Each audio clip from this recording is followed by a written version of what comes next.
বর্ণময় 36 চ্যানেলে তোমাদের সকলকে আরও একবার স্বাগত জানাচ্ছি। 6 সেমিস্টার শুরু হয়ে গেছে, পড়াশুনো শুরু হয়ে গেছে, আমার ছেলেমেয়েরাও জোর কদমে পড়াশুনো শুরু করে দিয়েছে। তো তার মধ্যে থেকেই তোমরা বেশ কয়েকজন আমার কাছে বলেছো যে ম্যাম যদি আগের বছরের প্রশ্ন বা তার আগের বছরের প্রশ্নটা একটুখানি চ্যানেলে আপলোড করে দেন তো আমাদের ভীষণ সুবিধা হয়। তো তোমাদের কথা মাথায় রেখে আমি পরপর 2 বছরের 6 সেমিস্টার অনার্সের কোশ্চেন, অবশ্যই বাংলা অনার্সের কোশ্চেন WBSUর আপলোড করে দিচ্ছি চ্যানেলে। তোমরা তোমাদের সুবিধা মতো সেখান থেকে দেখে নিও এবং দেখে নিয়ে নিজেদের পড়াশোনাটা শুরু করো। আমি পরপর 2 ভিডিওতে পরপর 2 বছরের প্রশ্ন তোমাদের জন্য শেয়ার করে দেব। আশা করি তোমাদের পড়াশোনার জন্য ভীষণ হেল্পফুল হবে। তোমরা যে পারপাসে আমার কাছে হেল্পটা চেয়েছিলে তোমাদের পারপাস আমি ফুলফিল করতে পারবো। আর তার পাশাপাশি সাজেশন সে তো অ্যাজ ওয়েল অ্যাজ আসবেই বর্ণময় 36 চ্যানেল যতদিন আছে। তো চলো দেখা হচ্ছে তোমাদের সাথে পরের ভিডিওতে। ততক্ষণ পর্যন্ত এই ভিডিওর কোশ্চেনগুলো তোমরা দেখে নিতে থাকো।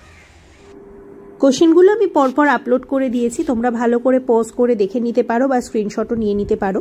CC13 এখানে দেখতে পাচ্ছি ইউনিট 1 থেকে কালিদাসের কাব্য এসছে, বানভট্ট এসছে। ইউনিট 2 থেকে কবি মানে গীতিকবি হিসেবে ওয়ার্ডসওয়ার্থ এসছে, বার্নার্ড শ এসছে নাট্যকার। ইউনিট 3-তে দেখতে পাচ্ছি কবি সূর্যকান্ত ত্রিপাঠী, নিরালা। আর অরে এসছে মুন্সী প্রেমচাঁদের উপন্যাস। ইউনিট 4-এ দেখতে পাচ্ছি অম্বিকাগিরি রায়চৌধুরী কাব্য সাহিত্যে, আর লক্ষ্মীনাথ বেজবড়ুয়া এসছে অসমিয়া উপন্যাসে। এরপরে চলে আসি শর্ট কোশ্চেনের দিকে। 5 নম্বরের যে শর্ট কোশ্চেনগুলো থাকে সেখানে যে কোনো 2, হয় ক থেকে লিখলে 2, খ থেকে লিখলে 2, গ থেকে লিখলে 2, ঘ থেকে লিখলে 2, যেখান থেকেই লিখবে 2 করে লিখতে হবে। এরপরে চলে আসছি CC14-এর দিকে।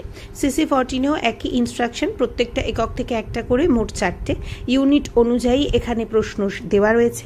প্রথমেই যেমন দেওয়া রয়েছে ইংল্যান্ডে বঙ্গমহিলা থেকে 2 কোশ্চেন, 8ম অধ্যায় আর 6ষ্ঠ অধ্যায়কে তুলে ধরে প্রশ্ন হয়েছে।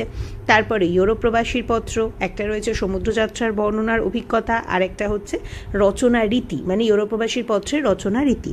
তারপরে চলে আসো ইউনিট 3-তে, সেখানে রয়েছে দেশে বিদেশে। সেখানে প্রথমেই আমরা দেখতে পাবো কাবুলের রাজপরিবার শিক্ষা ব্যবস্থা সংক্রান্ত একটা প্রশ্ন, আর সর্দার আমর সিং বুলানি ওরফে সর্দারজি চরিত্র।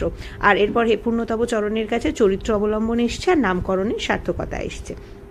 যে কোনো 4টে প্রশ্ন তোমরা এখান থেকে সিলেক্ট করে লিখবে। এবার চলে আসো শর্ট কোশ্চেনে। এখান থেকে লাইন তুলেই প্রশ্ন আসে, যেহেতু টেক্সট ওরিয়েন্টেড পেপার। ভালো করে শর্ট কোশ্চেনগুলো পড়ে পার্ট কোশ্চেন আছে, এগুলোকে তোমরা আনসার করবে। চেষ্টা করবে যে কোশ্চেনের পার্ট মার্কিং বেশি সেই কোশ্চেনগুলো অ্যাটেন্ড করার। আর আমি তো বলেই দিয়েছি শর্ট কোশ্চেন কমন পাওয়ার ট্রিপস, তাও আমি আরেকবার শেয়ার করে দেবো তোমাদের সাথে। এরপরে আসো সিলেক্টিভ পেপার। সেখানে DSC 3-তে তোমরা দেখতে পাচ্ছ বাংলা নাটক ও নাট্যভাবনা সংক্রান্ত একটি পেপার, যেখানে একই ইনস্ট্রাকশন, প্রত্যেকটা একক থেকে একটা করে, মোট 4টে প্রশ্নের উত্তর এবং ইউনিট ধরে ধরে তোমাদের প্রশ্ন আসে, যার কোনো ব্যতিক্রম হয় না।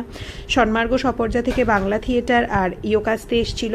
চন্দ্রগুপ্ত থেকে এসছে সঙ্গীতের ব্যবহার আর চাণক্য চরিত্র। ফেরারি ফৌজ থেকে এসেছে বাংলা নাটক একটা বিশেষ সময়ের দলিল আর যোগেন চ্যাটার্জি আর দেবব্রত দাস চরিত্র। ফুল্লকেতুর পালার হাস্যরস আর ফুল্লরা চরিত্র। ফ্ল্যাট একটা পেপার, একটু যত্ন করে পড়লে ভীষণ ভালো লাগবে। আর দেশভাগের পেপার তো ভালো লাগার থেকে বড় কথা প্রচণ্ড মানে মন ছুঁয়ে যাওয়া একটা পেপার। শর্ট কোশ্চেনগুলো ভালো করে দেখবে। শর্ট কোশ্চেন আবারও বলছি, টেক্সট তুলে প্রশ্ন হয়, ভালো করে কোশ্চেন পড়বে। যে কোশ্চেনের পার্ট মার্কিং বেশি সেই কোশ্চেন অ্যাটেন্ড করার চেষ্টা তোমরা অবশ্যই করবে। এবারে আসবো DSC 4 পেপারে। সেখানেও একই ইনস্ট্রাকশন, আর এই পেপারটা হচ্ছে বাংলা কথা সাহিত্য, মন্বন্তর দাঙ্গা, দেশভাগের পেপার। এখানেও প্রত্যেকটা একক থেকে একটা করে, মোট 4টে প্রশ্নের আনসার তোমরা করবে। প্রথম ইউনিটে যেমনটা রয়েছে যে 50-এর মন্বন্তরে ভয়াবহ বাস্তব রূপ ছোট গল্প অবলম্বনে অথবা 46-এর দাঙ্গা উপন্যাস অবলম্বনে লেখা। অশনি সংকেত থেকে 2 প্রশ্ন রয়েছে। আর এরপর আগুন পাখি থেকেও রয়েছে 2 প্রশ্ন, যেখানে একটা কথকের প্রসঙ্গ রয়েছে, আর একটা রয়েছে যে ভয়ঙ্কর ভাঙনের মহাখ্যান উপন্যাস অবলম্বনে আলোচনা। আর পালঙ্ক ছোট গল্প আর প্রায়শ্চিত্ত ছোট গল্প তুলে প্রশ্ন এসেছিল। তোমরা কিন্তু ছোট গল্পগুলো অবশ্যই সবকটা পড়ে ফেলো। আর এরপরে আবারও একইভাবে শর্ট কোশ্চেন, সেখানেও আমি আবার রিপিট করব, ভালো করে প্রশ্ন পড়বে, পার্ট মার্কিং যেগুলো আছে সেগুলো অ্যাটেন্ড করার চেষ্টা করবে। এইভাবে করে তোমরা এই পেপারটা কমপ্লিট করো। আর পরবর্তী ভিডিওতে আসছে ঠিক এর আগের বারের কোশ্চেনটা। ততক্ষণ পড়াশোনায় থেকো।